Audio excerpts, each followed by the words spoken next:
behind the counter at your pharmacy?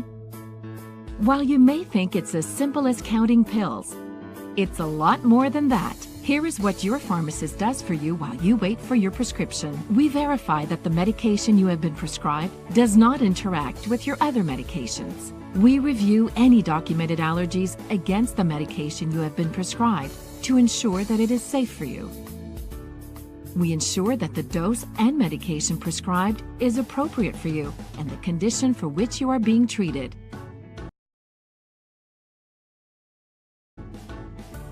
We make sure you are receiving the correct medication as prescribed and that you are counseled on how to take your medication properly.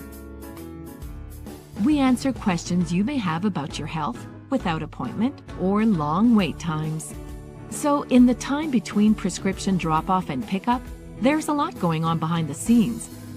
And while we do our best to fill your prescription as quickly as we can, rest assured your safety will always be our first priority.